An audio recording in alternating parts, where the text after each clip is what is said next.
ఒక్కసారి కొమ్మూరి గోల్డ్ కి కాల్ చేయండి. తాకట్లో ఉన్న మీ బంగారాన్ని విడిపించి మార్కెట్ ప్రైస్ కి వాళ్ళు కొనుక్కుని మిగతా డబ్బులు మీకు ఇచ్చేస్తారు. నమస్తే, వెల్కమ్ టు మనం టీవీ. నా పేరు వలి. పశ్చిమాసియా అట్టుడికిపోతోంది.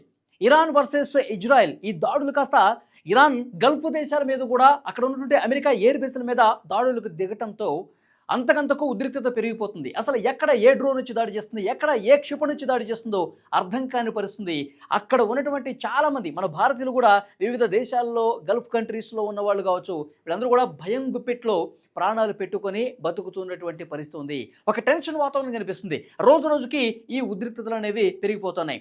ఇజ్రాయెల్ అమెరికా వర్సెస్ ఇరాన్గా ఉన్నటువంటి యుద్ధం ఇప్పుడు గల్ఫ్ కంట్రీస్ మీద కూడా ఒక్కసారిగా దూసుకొని పోవడంతో ఈ టెన్షన్ అనేది ఇంకా పెరుగుతూ పోతున్నటువంటి సిచ్యువేషన్ కనిపిస్తుంది. లేటెస్ట్గా అందుతున్నటువంటి సమాచారం, డ్రోన్ల దాడి విపరీతంగా చేస్తోంది. ఎందుకంటే ఇరాన్లో వాళ్ళ సుప్రీం లీడర్ ఖమేనీ మృతి తర్వాత మొత్తం అక్కడ ఉన్నటువంటి భద్రతా బలగాలు, అక్కడ ఉన్నటువంటి ఇరాన్లో ఉన్నటువంటి పెద్ద ఎత్తున సైనిక బందోబస్తు అంతా కూడా ఒక్కసారిగా విరుచుకుపడుతున్నటువంటి పరిస్థితి ఉంది. అక్కడ వాళ్ళ దగ్గర ఉన్నటువంటి అత్యాధునిక ఆయుధాలన్నీ ఇప్పుడు ఒక్కొక్కటిగా బయటకు తీస్తున్నటువంటి పరిస్థితి ఉంది. అక్కడ రెవల్యూషనరీ గార్డ్స్ ఒక శపథం చేశారు, మా నాయకుడు ఖమేనీ మీద మీరు ఇంత దారుణంగా హతమార్చినటువంటి పరిస్థితి కాబట్టి మేము ప్రతినబూనుతున్నాం. ట్రంప్ కావచ్చు, అమెరికా కావచ్చు, ఇజ్రాయెల్ కావచ్చు, తగిన మూల్యం చెల్లించుకోక తప్పదు. మా దాడులు వేరే లెవెల్లో ఉంటాయి. ఇక పూర్తిగా మా ఆయుధ సంపత్తిని, మా కీలకమైనటువంటి ఆయుధాలని, అత్యవసర పరిస్థితుల్లో మేము బయటికి తీసే అత్యాధునిక ఆయుధాలని వెలికి తీస్తాం, అత్యంత పదునైనటువంటి క్షిపణులను బయటకు తీయబోతున్నాం అని చెప్పి ఆల్రెడీ వాళ్ళు ఒక శపథం చేసినటువంటి పరిస్థితి. ఇప్పుడు అసలు ప్రపంచంలోనే ఎక్కడ లేనటువంటి కొన్ని అత్యాధునిక డ్రోన్లతో దాడులు మొదలుపెట్టినట్టుగా తెలుస్తుంది. లేటెస్ట్గా మనకు అందినటువంటి సమాచారం, కువైట్లో ఉన్నటువంటి అమెరికా ఎంబసీ మీద డ్రోన్ దాడి జరిగింది.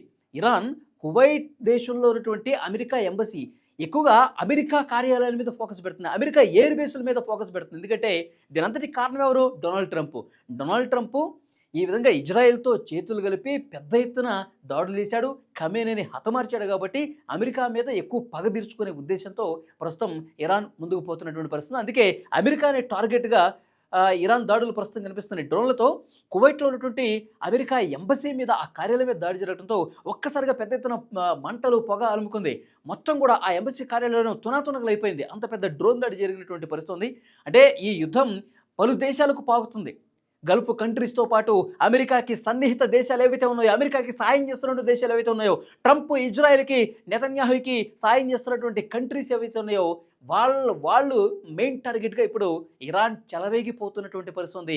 కువైట్లో జరిగినటువంటి దాడి ఈ కోవకే చెందింది. కానీ చాలా ఒక ఉద్రిక్తమైనటువంటి వాతావరణం కువైట్లో ప్రస్తుతం కనిపిస్తుంది. ఆ అమెరికా ఎంబసీ కార్యాలయం దగ్గర ఎప్పుడైతే డ్రోన్ దాడి జరిగిందో ఒక్కసారిగా పెద్ద ఎత్తున మంటలు చెలరేగాయి, ఒక్కసారిగా పొగలు అనుకున్నాయి. అసలు ఏం జరుగుతుందో అర్థం కావట్లేదు. పెద్ద ఎత్తున అక్కడికి బలగాలు మోహరిస్తున్నారు. లోపల ఎంతమంది జనం ఉన్నారో తెలియట్లేదు, ఎంతమంది చనిపోయారో కూడా తెలియట్లేదు. ఒక భీతావహ వాతావరణం అమెరికా ఎంబసీ కార్యాలయం దగ్గర కనిపిస్తోంది. ఎప్పుడు జనావాసాల మీద కూడా ఏమైనా ఈ డ్రోన్ దాడి జరుగుతుందా, జనావాసాల మీద కూడా ఇరాన్ నుంచి క్షిపణి దాడులు ఏమైనా జరుగుతాయని చెప్పి బిక్కుమంటూ అక్కడ కువైట్లో ఉన్నటువంటి వాళ్ళు కాలం గడుపుతున్నారు. ఇంకా అక్కడ రెస్క్యూ జరుగుతుంది. కువైట్లో ఉన్నటువంటి ప్రభుత్వం అక్కడ రెస్క్యూ ఆపరేషన్ చేస్తున్నారు. అక్కడ బలగాలు జరుగుకుంటున్నాయి. లోపల శిథిలాల్లో ఎంతమంది చిక్కున్నారో తెలియట్లేదు. ఇప్పుడు ఇంకొక క్షిపణి ఏమైనా వస్తుందేమో తెలియట్లేదు. చాలా ఒక ఉద్విగ్నమైనటువంటి వాతావరణం అక్కడ కనిపిస్తోంది.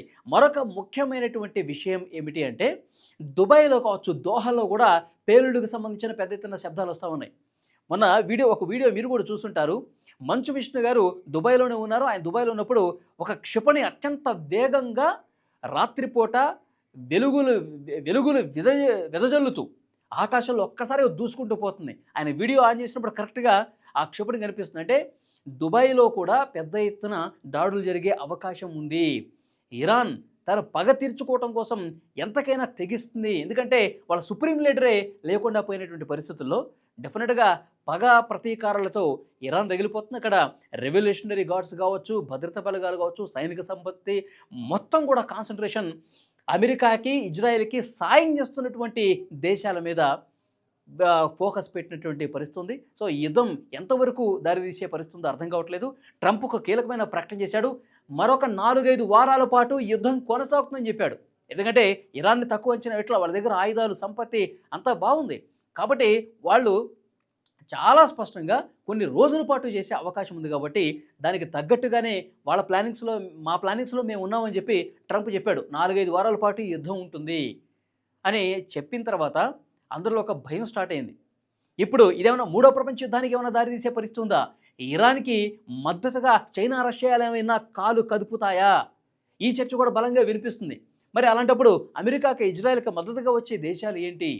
నిజంగా అలాంటి పరిస్థితులు నెలకొంటాయా? అసలు ఏం జరుగుతుందో అర్థం కావట్లేదు. సో రోజు రోజుకి మరింత తీవ్రమయ్యే పరిస్థితి కనిపిస్తుంది. కానీ ఎవరు తగ్గినా మేము మాత్రం తగ్గమన్నట్టు ఇరాన్ దాడుల మీద దాడులు చేస్తుంది.